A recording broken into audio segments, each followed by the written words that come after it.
Welcome, Amakhosi Network. Amakhosi Kaizer Chiefs drew with Sekhukhune United.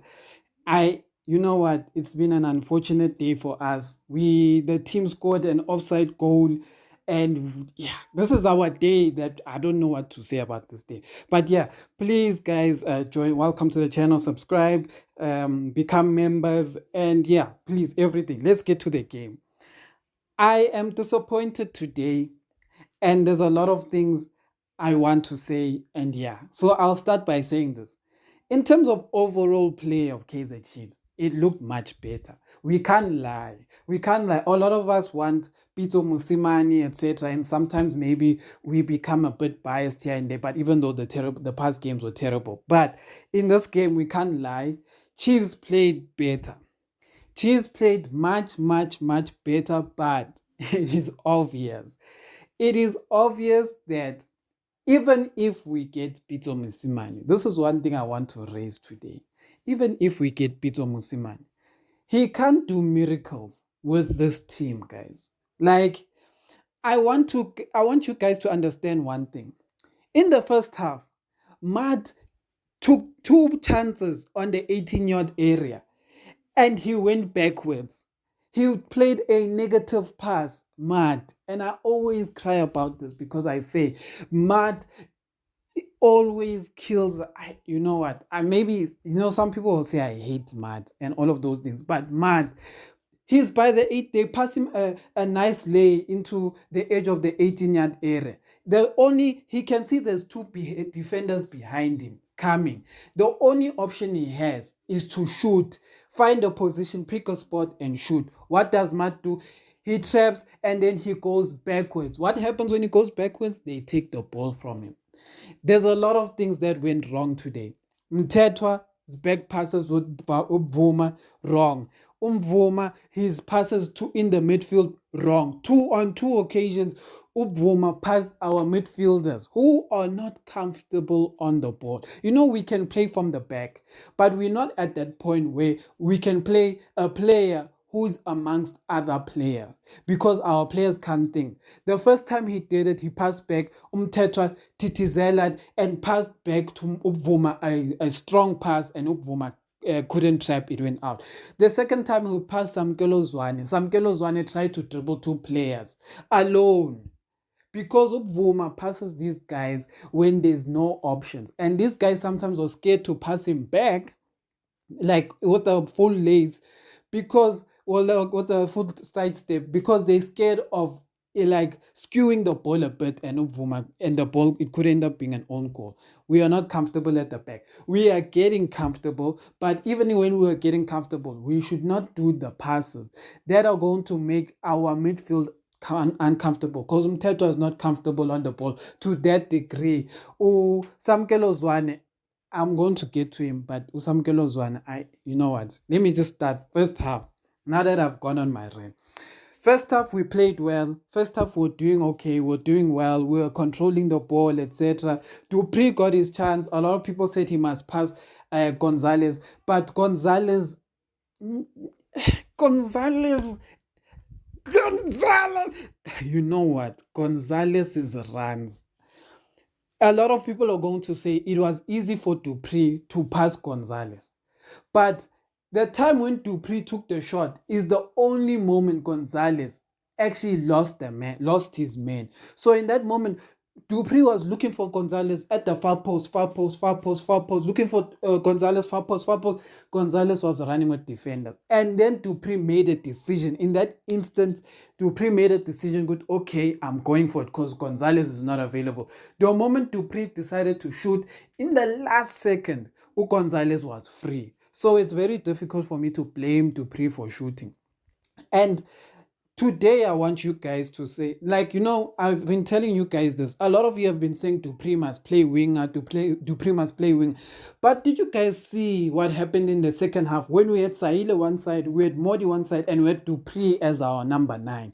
Did you see how many times the ball got to Dupree behind the defenders, and Dupree was just playing touch, go, touch and go.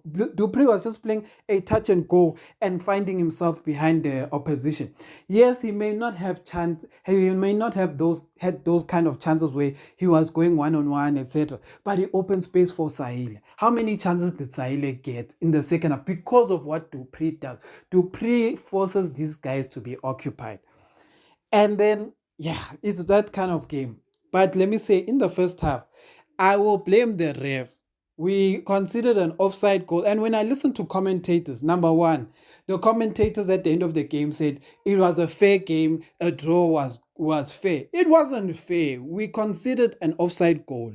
How is a draw fair when the first goal is not a legitimate goal? And they kept saying throughout the second half, even Guti, that goal was amazing. Did you see Mogocho's kick? I was like, these guys clearly did not watch the highlight, because in the highlight it's clear it's an offside goal. Like, not even a small offside, not in an offside where you have to judge by a line. This guy was offside. He was like 2 players offside.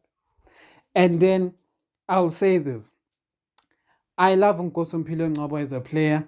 Today, it was slightly better, but I have one problem with our management or our coaching. Why do we keep players like Nkosumpilo Ngcobo and Matt in the game for so long? Yes, Matt was part of the creation of the goal, but I'll still say this. But the issue was that they were not creating movement. They were not creating chances. The people who were creating chances were our striking force. Modi was trying. Dupree was trying. Dupree was trying. Who else? Gonzalez. Yeah, I can't include Gonzalez. Gonzalez wasn't trying anything. Gonzalez was off. Gonzalez is just a tracker. I don't know how else to explain it. He's just a tracker. And then let me get to Rang. A lot of you are going to be like, hey, Ranga, hey, Rang. Guys, let us be honest.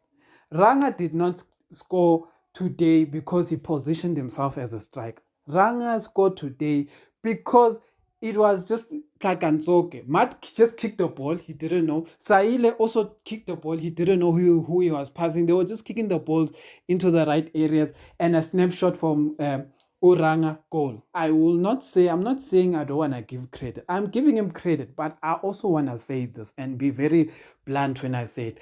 I want to say that we can't rely on Ranga and Gonzalez. We need another striker. We need a striker that is as mobile as Abu Dupree. Because me personally,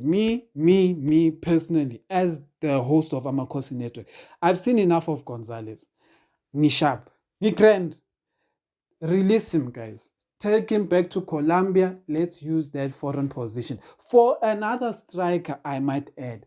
Not a defender, not a goalkeeper. We need a striker. A foreign striker. I don't care if it comes on loan, I don't care, but they need to find a proper strike. Gonzalez is not the one. Like today, I don't know.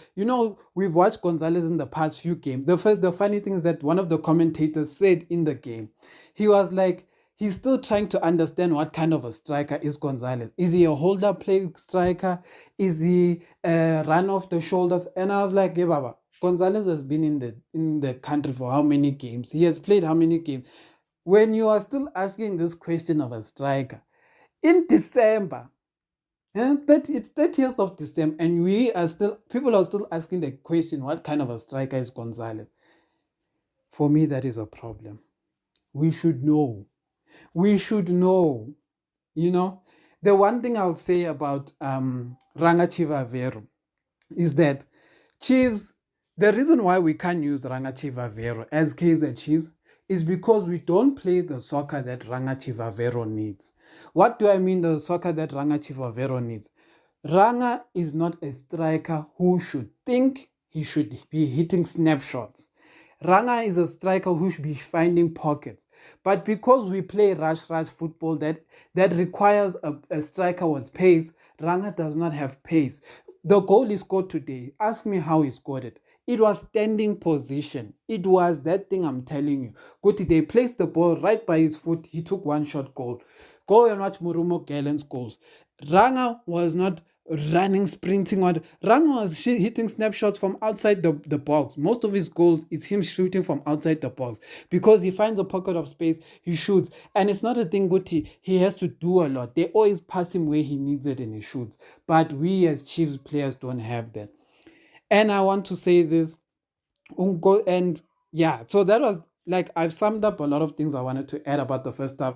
Another thing I wanted to add about the first half that I saw is that we need to find a replacement for Shanti. Shanti was very disappointing today, and Shanti showed me that age is catching up to him, but because he has experience, he recovers.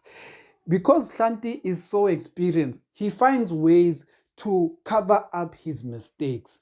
And that is things like Abo Mashiani can't do because they don't have the necessary experience to cover up their mistakes. Like, for example, Shanti is not a fast player, but you won't say there's a lot of players who've beat him with pace because Shanti knows how to use his body.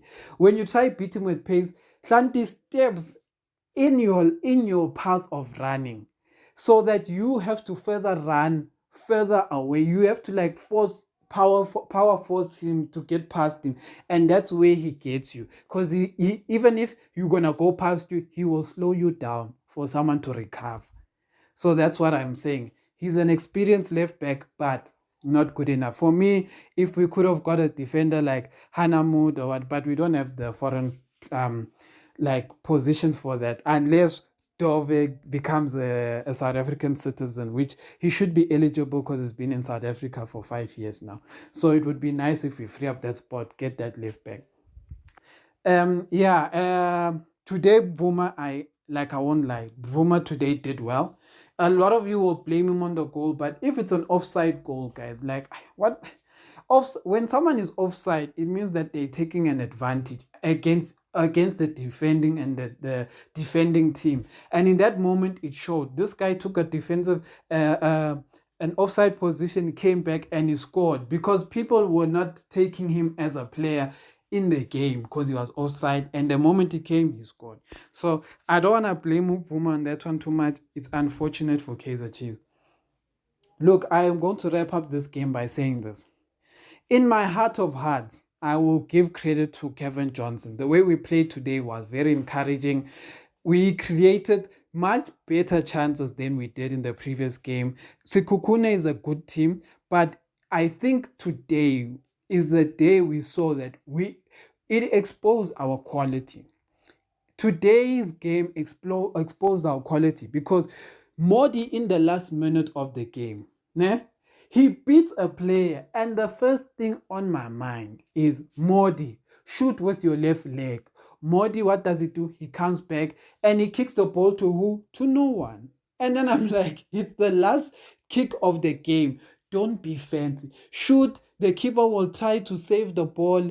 It will maybe hit someone on and like maybe it will be like it will hit an own goal kind of goal. But Modi, take responsibility. Nkosimpile Ngobo, take responsibility of the midfield, which he has not done. I still feel, and I feel we have a lot of midfielders who can play the number 10, but I don't think none of them are either ready or good enough to play number 10, because Ungobo is a quality player, but he's not taking control of the midfield. He's giving, he shifts responsibility to other players. Like, I don't know how to explain it to you guys, but yeah, it's like that. Ungobo, Ungobo is meant to be, right now, is meant to be our Tiko Modise, is meant to be our he's meant to be our spark in the game. But if I was playing Kaizer Chiefs today, I would not be scared of Ngobo. Because Ngobo Tusi is not scary as a player, because he doesn't put you under pressure. If that's the best way I can put it. He plays a simple game that does not put a defender under pressure. Samkelo Zwane is the last person I would like to talk about today. And I want to say Kevin Johnson's mistake today was taking out Mthethwa and putting Samkelo Zwane. I thought it was a mistake personally because Mthethwa was doing right in recovering. I don't think Mthethwa's game was wrong. Samkelo Zwane came in, we became a bubble in the midfield. Like our midfield from defensive midfielder side didn't function. And you guys have been challenging me as to why I always say Samkelo Zwane is not a defensive midfielder. Today, I hope you saw what I mean. He does not have the heart and he does not have the engine to play a number six unless he gets the right coaching, especially for his defensive awareness. Samkelo Zwane plays like a striker who we told to go play as a defensive midfield. His mind is only in attack, and then he can't position himself. And that is the problem with Samkelo Zwane. So yeah, and sometimes I'm wondering what is Umdu Shabalala doing in training that is making him sit bench for so long, because yeah, Umdu I haven't seen in the past 2 games or maybe even 3.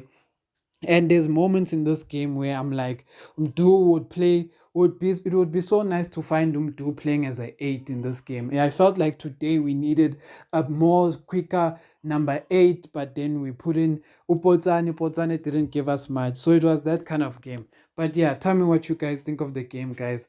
Chiefs drew. It is a bad result, but knowing that we got someone scored an offside goal against us, yeah, it's one of those things. We could have definitely scored, but anyway, I'm a cause for life.